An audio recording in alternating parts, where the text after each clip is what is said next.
All right, and we're live. Good morning, everyone.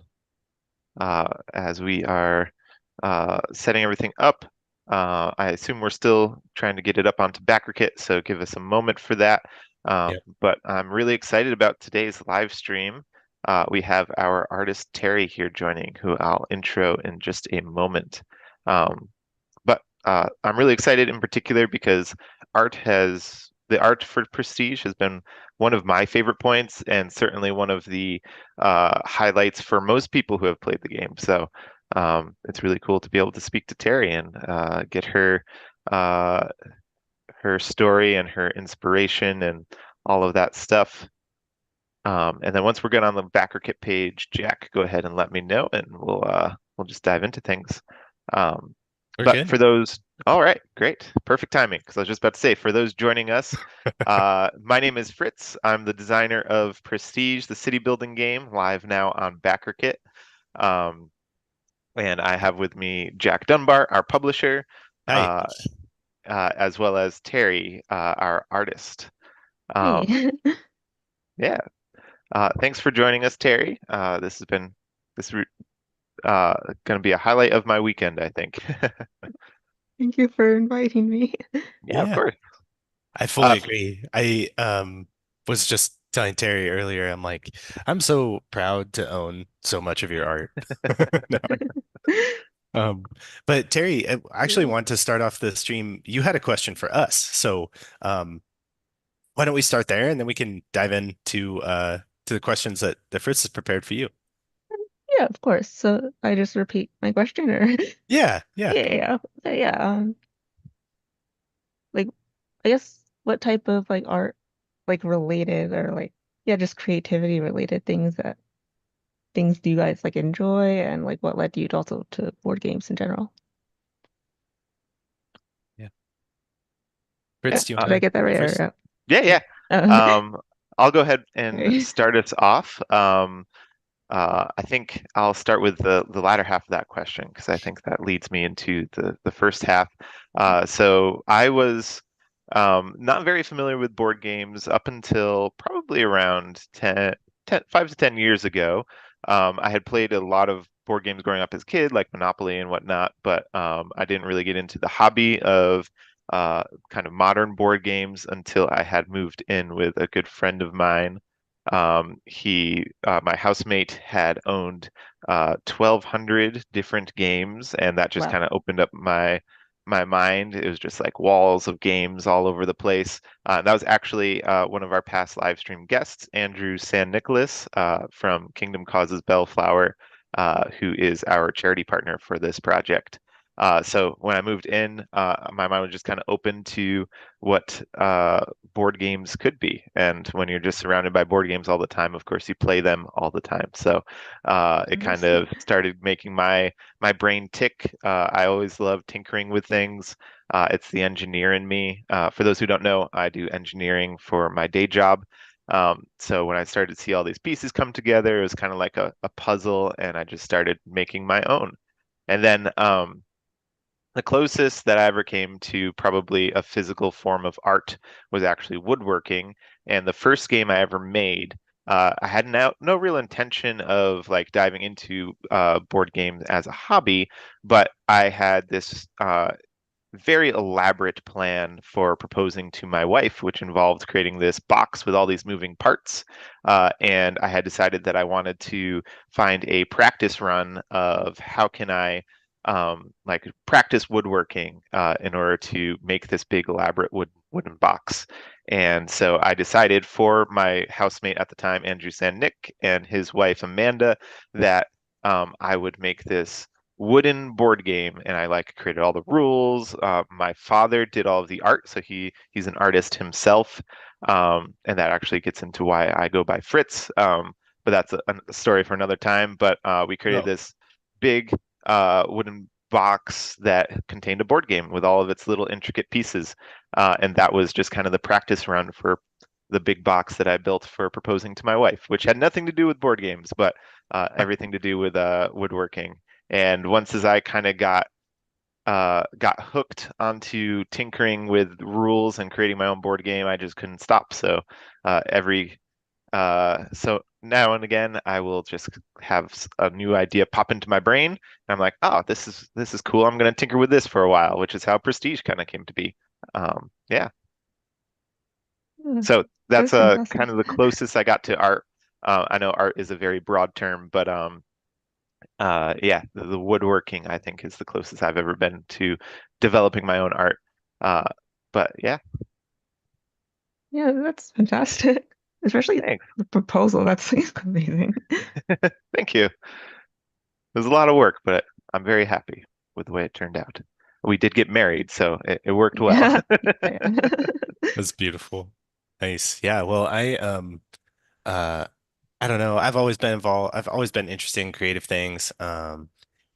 From visual art to writing and speaking, and I have a creative family. Like my mom is very artistic. My dad is like doesn't express it very often, but he's pretty good with pencil drawings and stuff. And yeah, so I just grew up in a house where it was very I don't know, encouraged. And in my family as well, my cousins are very artistic people. Both I have a cousin who's a really great like cartoonist, and he does all kinds of awesome stuff. He's really gotten into 3D printing. He's doing like some cool, interesting stuff with mixed media, 3D printing, wood, all kinds of stuff. I have another cousin who does acrylic pour painting and other types of like um, physical art, and she really enjoys that. And yeah, so when I got into board gaming, it was just something that for me it just hit all the right cylinders, I guess. Like I was like, oh, this is cool. It's kind of like it's got like that analytical piece. I'm an accountant. So, I like systems and rules and all that kind of stuff.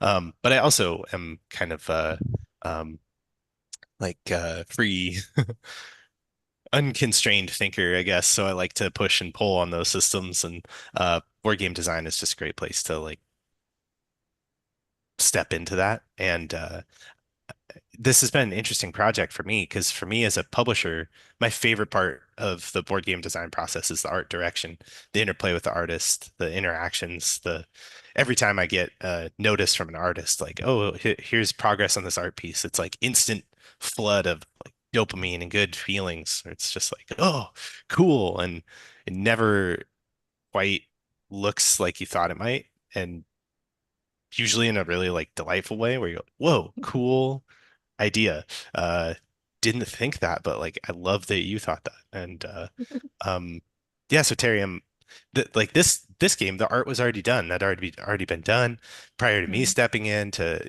kind of finish Prestige. So I missed out on doing that with you, and so I'm just really glad that we get to do this right now. So that's nice. Thanks.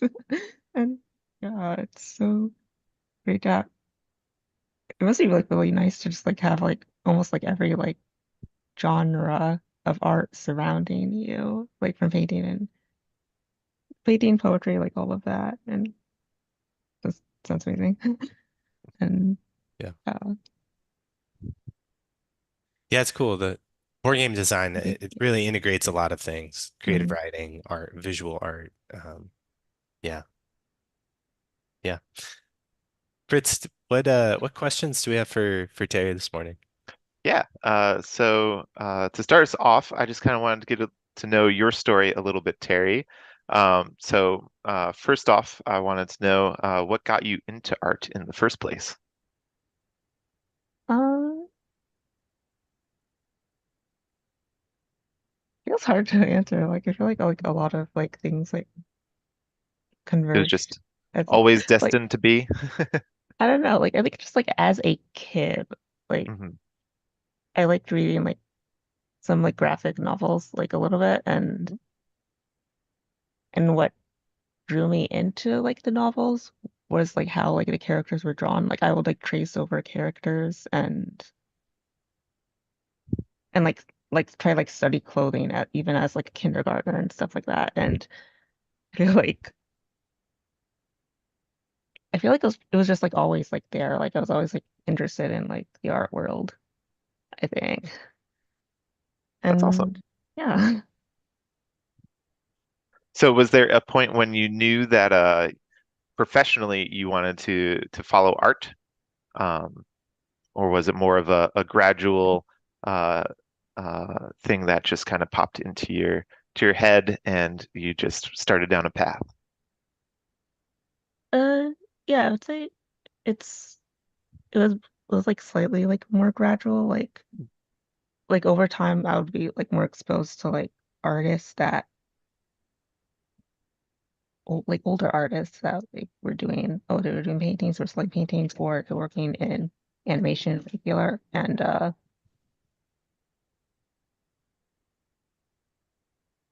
And I feel like as soon as you see like more and more of that, it like the possibility becomes like a little bit more real as a kid. That's really cool. And yeah, I don't know.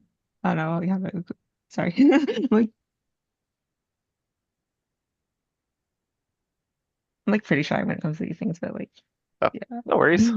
But That's that's fine. Um, how did you so how'd you get connected to board games? I know you've done other board game projects prior to Prestige. And then how did you get connected to this project? um so for during like high school I was in yeah, I was like in this program called called Mill Street Loft. It was like a painting type program and yeah, it was like a semester long program where we would just like do paintings like we would be like with other artists. So it was like an extracurricular like after high school type thing and the person that led it um I believe was friends with Brandon and Bree and yeah, he contacted me and said, "Oh, like they're looking for someone and yeah, you might want to like send your info, like inquire a little bit." And yeah, it's pretty much like just like that. Like I was just like interested in the project and I pursued it that way. And yeah. Yeah. Yeah, that's awesome. I'm very happy that you did because uh, I think I might have mentioned this already or it might have been before the stream, but I know that the artwork has been one of my favorite things about Prestige, and I know that for many of the people who have played the game so far, that it is like the number one highlight. I'll share this. Wow. We just recently got our prototype copies. And that was really cool to get in the mail. And as soon as I like popped open the box, the first thing that you see is the laborer's card, which is the artwork piece that you worked on, where there's some people on a hill, kind of. I don't know what you call that. Like you use the big fork, the pitchfork, like scooping hay, we'll say, and just like Doing the something. colors. Yeah, the colors and the vibrancy of like this world that you painted just like popped so much. I was like, whoa, that's amazing. So I'm very glad that we have you on the project. It Yeah. has really created something much more than what I ever envisioned it to be. Yeah. It just brings to life something abstract and the way it all flows together. You can see like the city kind of take shape as you put the pieces together. And as it takes shape, one of the things I really love about it is your use of color, just Hmm. how the color really brings out like this incredible like mixed identity in the city. Like, oh, this, here's a little bit of purple from the purple tribe, and then here's a little bit of blue, and you start to see all of this color expand. It's like a great city coming together with these multiple cultures and talents, and it just kind of it builds a sort of like symphonic sort of scene. It's really beautiful to watch it emerge as you play. You kind of start off small with like a little tribal center, and then it builds out, and it really it's interesting how the art is so expansive, and it really just draws you in. Um, Francisco on YouTube also agrees. He says the art looks very nice for the game. Thanks, So Francisco, and thanks for tuning in. Thanks, Francesca.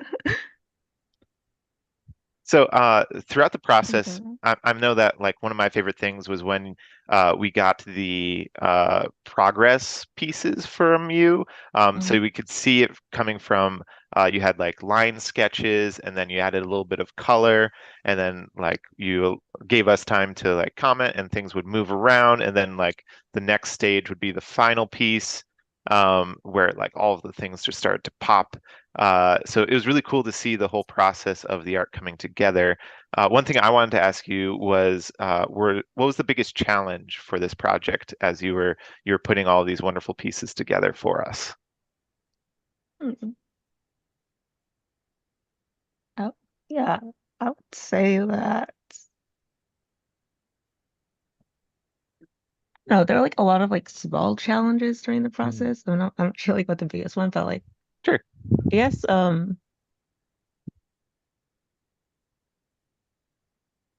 I guess it's more just like a lot like allotted time maybe Mm, like I guess for like each map, it would have like maybe like 30 pieces and you'd have to like decide. I would have to decide like in my head like what parts I would have to like focus on the most or like for what length of mhm. time because like gotta make like 30 things, right? Or Yeah. and Yeah, and for those yeah. tuning in, I think something that we haven't shared yet is that yes, all of this art breaks apart into 30 cards per tribal deck. But what you might not realize is that these pieces were all in one big piece of art. So Terry had painted for us 7 different landscapes that have then been broken apart into the individual cards. So Terry had the extra challenge of just having a list of everything that needs to go into these cityscapes, and then trying to fit them all together. And Jack, I don't know if you have the ability to let me share my screen, but I've got the Oh cityscapes yeah. available, which I think would be fun to show because I don't think anybody, well, you've probably seen it online here and there, but the way that these all come together, and then one of my favorite things about this game is that it all started as one kind of solid cityscape that Terry painted for us, and then you kind of get to piece them together in your own way with the individual cards. So here I'll share one of my favorite pieces. I probably shouldn't say Nice. favorite. Is that like a parent choosing their favorite child? But Only if Terry says it. You can have a okay, favorite. That's yeah. that's fine. But this is the art piece that Terry put together for our merchant tribe. So as I zoom in here, you can see all of the beautiful little details, and each of these details comes to life on the individual cards. So you have particular people that might represent your unit cards, just kind of dotted throughout the city. You have various particular buildings that you'll be able to build by playing cards. Um, and you have things like the roadways and the gates, and it's just really cool to see all of these cards that are now separated and in your decks, but where they kind of existed beforehand. So that's just all I wanted to share. That it's one of my favorite pieces about the game. Thank you so much. And Yeah, of course. yeah, and I guess another thing, like now that it's been brought up that like yeah, it's separated the cards and stuff. Another Hmm. thing that like I had to like think about was what went next to what as well. Hmm. And yeah, of course there's like more like back and forth, like I would prefer like these group of people to be like in this area because it makes the most sense. And just like trying to like rearrange like each building element, each person element in the right spot and like let it make it fit into like this big into the space without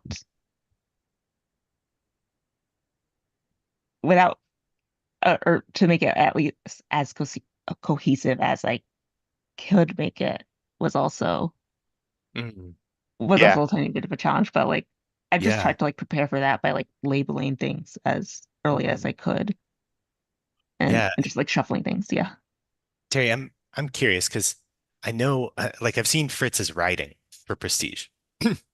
There is so much. I mean, it's just so much has gone into this from him in terms of his just imagination for what Prestige looks like. This ancient people, kind of this time period is sort of like it's kind of vague, right? It's kind of Hmm. like sort of it's not specific, but it definitely has things that are, you know, like it's not this and it's not this. And then the cards have these interactions. Well, if this building is next to this building, that's a bad thing. But if this building is next to this building, that's a good thing. Um, what was it like navigating that? Kind of what was the art direction process like for you, Terry? How did that, um, how did, Uh, how would you, yeah, describe that? yeah, yeah. I know it's like a tiny bit like ways off, like a year, so I don't know like the exact like things, but Yeah, sorry, sure. but I know I do remember like I'll like try my best to like put things next to what I felt were the right to what I felt like went together the best, and I would sometimes get like feedback that like oh it should be more like this or like this or like this thing in or this building in the scene should be like a little bit bigger or like a little bit smaller because of the importance of that scene or yeah, the importance of that building or person. And yeah, I think that's like primarily like, the feedback like I would get like just like shuffle things a little bit here and there. But yeah. Yeah. It came out wonderfully. I will say, Jack, to answer your question, from my point of view, and to kind of speak to how talented Terry is, what I had sent, at least to Bree, who was the coordinator for all of this, was just a list of all of the buildings. That's the only direction that we really gave Terry that I'm aware of was a list of the buildings, and then she was able to start from there. So I think maybe there was a couple of buildings that we gave a little bit more description to for the initial, and then we'd add like some feedback as things went. Yeah, yeah. Um, Cool. but yeah, this was just like a list of like the names. It was just the names. It wasn't like a descriptor for every building. Cool. And she was just able to interpret that. So that was one of the Okay. things that was really cool when everything started to come together because I would think of certain buildings in a certain way, but then when Terry had passed them along, they'd certainly have the same heart, but it would be through her lens of how she interpreted it, which is just really cool to see how those things came to be. Um, so let me see if I can find an example. I Yeah. remember in particular, oops, let's see, which one's the good one? All right. This is our Peacekeeper tribe. Um, so I really like this piece, Terry, because I think it varied the most from the other like architectural inspirations, and I'll ask you a little bit about that in a moment. But this tribe just kind of stood out from the rest of them a little bit more, which is great because thematically they are the most different tribe. They are the tribe that brought all the other tribes together, and they like standing out because they like to be Mhm. the ones that get all of the credit. But I don't think we ever shared that with you. So the fact that it just all kind of aligned together was just kind of this beautiful synchronicity, I think. And maybe I'm just kind of seeing the difference myself because I know the lore behind the game. But yeah, it just really popped for me, and that was really cool to see. And there were certain things like up here in the top corner, we have the city scribe, which is this little tiny shack with a person who just has all of this paper just kind of spread throughout. And I definitely didn't picture that. I kind of pictured like Library of Alexander in my head, Alexandria, sorry, in my head. But the way that you interpreted it here, it just made so much more sense to me as soon as I saw it. So I was like, oh, like, yeah, of course, the scribe isn't a rich person. They don't have like all of this power and authority. It's not a library building that we're building. It's just somebody who writes for a living. So of course it's a messy little shack surrounded by all of this paper, but in an important part of the city. So it's in this upper corner here. So yeah, that was just an example of what I thought was a really cool interpretation. Thank you a lot. Yeah. And yeah, Um, nope. Oh. I was just going to ask. I do know that each of these tribes has a little bit more different of a personality from each other. Was there anything in particular that you drew inspiration from for each of the tribe as you kind of drew them out? Yeah, yeah. Um, like for each. for each tribe that I would like get, I I tried to like have like a specific like process for each one. So every location, every like person that I got, I would go to like images, like Google Images, Pinterest, whatever, and Hmm. I would find like those locations like in history and stuff, and like for each one, I would like try to just like interpret them to like match like the aesthetic of the tribe descriptions and such. And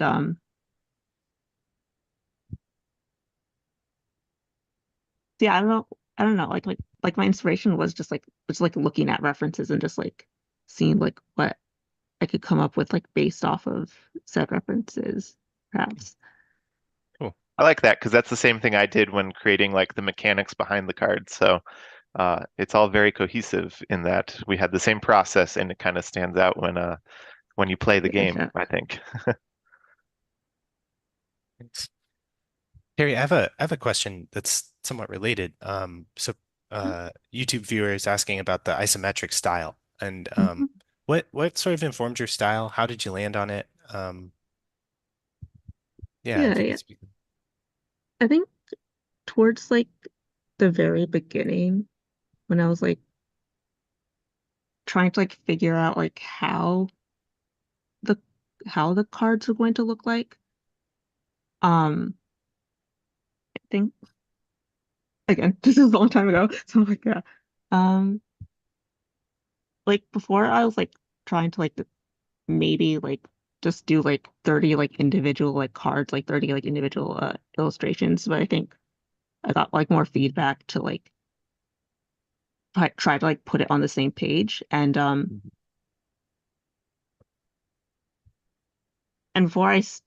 before like I still didn't understand like fully like how to do that like have like 30 elements in like one illustration without like having like, oh, this things in the foreground are going to be more detailed and things in the background are going to be like less detailed, and it's not going to be like cohesive like that. So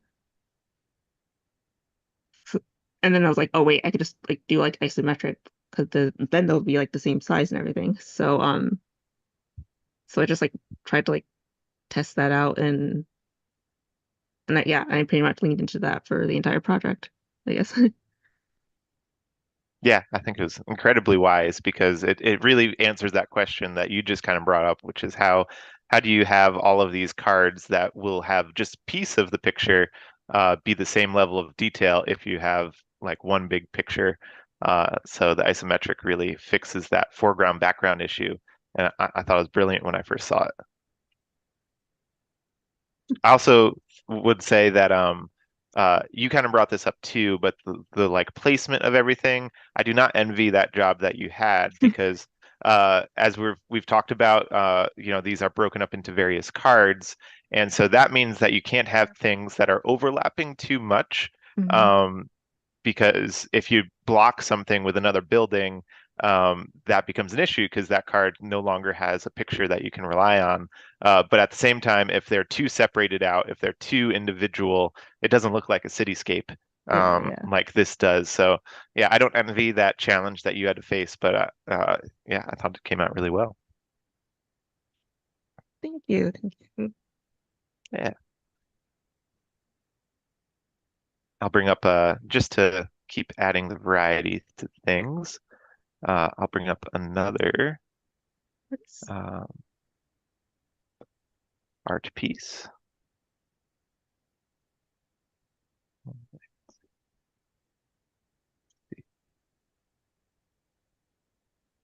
Yeah, So I and know, well, go ahead, Terry.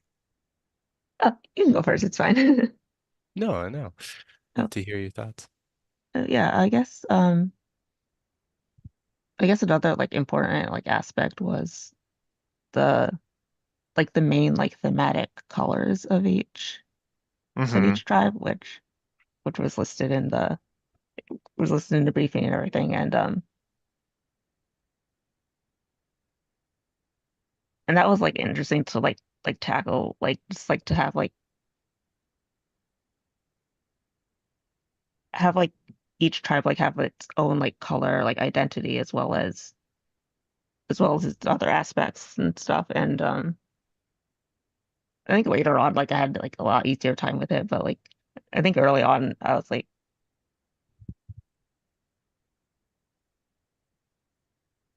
early on, like the color, I feel like the colors like weren't like matching as much, and I was like trying to like try to like zone it into like one Mm, color thing. Like I don't know how to explain it, but that was that was also like something that I was like trying to like maintain, yeah. I think. And not just the buildings, but just like the ground as well and the Hmm. color of the trees as well. Like even in the Peacekeeper tribe, like I tried to like keep them more like golden so that Yeah. it would Yeah. match more. Well, it's kind of interesting too, because like how would ancient people, derive their colors? So like their understanding of color, like probably from their surroundings. Hmm. Like the red clay or sand or something is kind of like, oh yeah, that's pretty, That's what we see. Um, it's kind of interesting. Uh, a lot of people might not know this about board game design, but generally, there's a heavy component of graphic design and a heavy component of because layouts and Mm. space and palette, all those things oftentimes are decided by graphic designer, and then visual art or illustration. It's interesting, like they can play off of one another, one can inform the other. Um, Terry, for you, how do you feel that that process went? Like, what was informed by graphic design? Like, you mentioned the colors, like, so colors were handed to you, like, here's the palette, and then you're kind of trying to figure out how to use this palette. Is that how it went? Um, kind of. Yeah, I would say yeah, color is a very like strong part of like the design, but also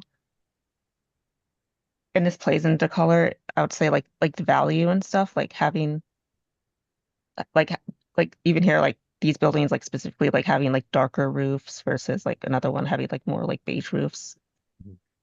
Just like have that like sort of like contrast is also like kind of part of like the graphic element of it. And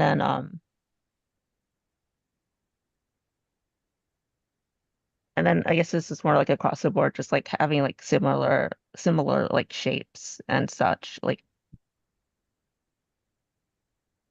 Yeah, like whether I wanted to have like dome shapes, square shapes, and yeah. And then yeah, I guess even in some other aspects, I'll also say like I guess specularity as well. Just like for example, like I think it's the fisherman tribe, but just like having just like some buildings, like depending on what they are, just having them be like more matte, just more like not trying to be like showing stuff, but then like other other buildings or other like statues being like super shiny, like that helps with like having things like pop out and such if need be, I think. Yeah, and I think it blends beautifully with the overall theme of the game. So you'll have a lot of buildings that, aren't in a city aren't intended to pop. Like down here, I think some of these buildings are, I don't remember exactly which ones, what names I ended up with, but like this one I think is the smithy, or the forge, and that's not a pretty building on any city. It's still a very pretty piece of art, but it doesn't pop mu as much as like the grand statue, which is over here, and it's got the shiny gold. So I really appreciated that about your work. I think to what you were saying about like the different types of roofs and all that stuff. I guess this might go back to me as an engineer, but I really appreciate the architecture differences between everything. So with this particular tribe here, we have all these flat roofs with the uh, um what would you call the type of tiling on top, but the clay roofs, which really speaks to certain ancient tribes. And for those joining us, this is the crafting tribe. So these are all of your artists and all of the people who really take inspiration from the world around them. And I think having like their building materials be like so ingrained with this like clay, um like surrounding that you see with the different colored earth around them was really cool. Versus the other tribe we were just looking at, which was the Peacekeeper tribe, which had all of the flared roofs, and just how each piece of art that you created was so cohesive with itself, and then once you blend them together, they kind of tell a different story. I think that's really cool. Thank you. Thank you. Yeah. All right. So Jack, I know you're keeping track of the chat. Do we have any additional questions for Terry? No, All yeah, right. Francisco had his question answered, and um, Great. Well, yeah, thank you, Francisco, again. And if that's the case, then we'll pivot now. And I would love to learn if there is anything on the horizon for you, Terry, that we should keep an eye out, whether board game related or something else that you're allowed to share about, because I know that sometimes artists aren't supposed to share about anything until things are officially released. But if there is anything, I'd love to hear about it. Um, I would say like not at the moment. Like right now, Okay. I'm just like art wise, I'm just like chilling a bit, and yeah, right, yeah, I'm just like not in like the art like professionally like right now. Like I'm Mhm. more like trying to just like go back to like portfolio sort of thing and just like buff that up a bit, and then I'll like go back into like art and stuff. But like right now, I'm like now I'm just like local. Cool. Yeah. That's awesome. And if somebody would like to hear more about what you're doing, where can people find you? I know that you're on Instagram, but I know you also have a portfolio page. Mhm. Where's the best people for people to follow you? Yeah, I'm pretty much on all of the big platforms. I just go Cool. by Terry She Any Art. Yeah, on Instagram and yeah, on Twitter, on Twitch, on TikTok, all of it. And yeah, and you can see like art there. You can see like even like my progress, like paintings and stuff like that. Yeah. Great. And then this one's kind of out of left field question that I just kind of thought of. So feel free to take a moment to think about it. But if there's anybody who wanted to get into art, do you have a piece of advice that you would offer them as they're just starting out?